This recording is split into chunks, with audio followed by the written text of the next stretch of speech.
I'm getting ready to go back to Surinam. The reason I'm going there, yeah, I like the people, I like the country, but I really like the fish. There's a critter there called a wolffish that is, I believe, the greatest unknown game fish in the whole world. And he is famous for absolutely destroying lures. All of the hollow plastic lures that we use for muskies and all that kind of stuff last about like one wolffish and they sink. So in the past, I've built some lures for them, not big, but popping lures out of aluminite plastic. And I've got one I call a ricochet. It was made on this mold. It's made to make a big pop and to kind of ricochet between the mocha trees and skip underneath limbs and stuff. And it's worked well out of super plastic, but it's a little bit too heavy. So we're trying to figure out a foam that's indestructible. And that's what I'm doing right now. I'm going to pour a couple of these ricochet baits out of foam. I've made a kind of a Zara spook. And this has got actually a straw running through it, so I'm going to run the line through it and there'll be just a hook hanging out and it'll detach from the lure. Makes it a little safer unhooking these things. And then I'm also going to make some heads. Popper heads are usually made out of cork, or you could use deer hair too. But in real warm weather, real warm water, deer hair gets soggy. And I'm afraid this cork just won't hold up. So I've made some, mixed up some putty here. And I've got some basic head shapes like I would use for pike or bass. I've got a slider head shape. This is just a brass tube with a little bit of sculpey clay I rounded off. I'm just going to go and make that mold. And I'm also going to take this is a piece of cork, popping cork. I flattened out the bottom of it. I'll make a mold out of that, and I'll make a diver mold too. And I don't want to have to go to the trouble of painting these, so I'm going to just dust them with a little bit of Alumidust. I'll show you something cool with this in a minute. I've got just a straw, and if there are slots in this thing, here you can see I have the slots.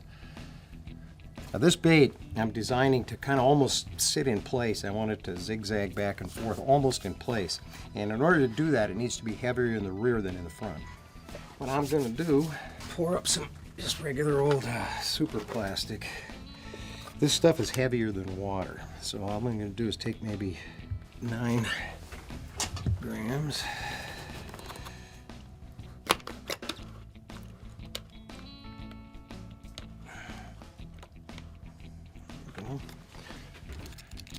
I could dye this if I wanted to, but I'm just going to let it be white. What I'm going to do is pour this so that, there we go, so it all goes to the rear. I'm going to just prop it up a little bit. You can see the super plastic begin to turn opaque when it begins to set up, which is roughly 6 minutes. And I could let it sit overnight and then pour my foam if I wanted to, or you could do it right away. It bonds very, very well. What's the foam? I'll show you. Well, this is a special foam that should expand between 2 and 4 times its original volume.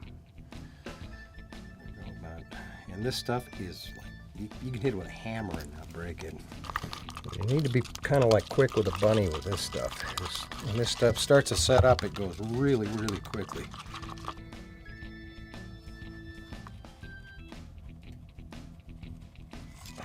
See my foam? Is it starting to foam? Oh yeah, it's getting hot. Whoa, it's starting to foam, all right. And it's amazing how, I'll just touch this with my finger. Watch this, this has just popped out of here, look at it. It's already, fairly hard. I'm going to set this aside. And I'll show you the technique that I'm going to use to pour these poppers. Here's one of the molds that I made out of putty. I've got a hump-shanked hook here, and this might be a little bit light, so I'll make some out of heavier hooks too. But anyway, I'm going to put that in the slot. Just put this down here like so. And this is just absurdly simple. Now this mold, as you can see, doesn't have a way to stop the stuff from bubbling out of it. So what I'm going to do, I know that this stuff expands at about 2 to 1, so I'll pour the mold about half full, and then I'll just kind of watch it, and if I have to, I'll put a little flap on top. I'll show you what I mean.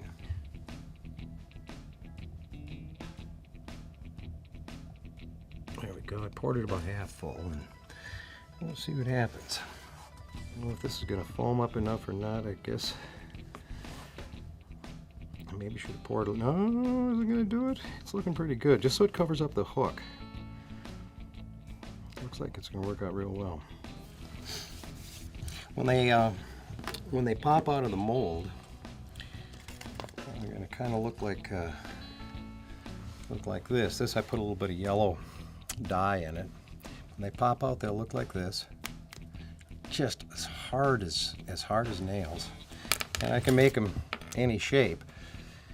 So I made a little bit bigger, and obviously I'll have to put this on my disc sander or belt sander and buzz off the bottom a little bit, but they shouldn't require any coating or anything. Oh yeah. See? Oh, there's one cool thing I have to show you. Totally unrelated to what I'm doing now, but it's something I just discovered. It's got to do with coloring soft plastics. Lots of people have written to the website saying, how do you paint soft plastics? Check this out. This is just a straight piece of white soft plastic. Now typically the way that you paint this stuff is with a super volatile paint and an airbrush, and it is really a pain. Here's what I've just discovered. I can take our Illumidust dust here, and if I take this white this is just white plastic Mr. Wiggly, and I'm just going to take this powder, go like this. Then I'll take another little bit of powder and go like this. It's just a black erasable. And then the last step, take your heat gun, and all I have to do to set this dust on any soft plastic, all I have to do is gently run this heat gun over it. And when it gets up to temperature, it doesn't take too long. And you'll know when it's set. You'll see it get just a little slick shininess to it, or you might actually see it smoke just the tiniest bit. And there we go. As soon as that cools down, that stuff is going to be locked on there. Clean as can be, no muss, no fuss, no fumes.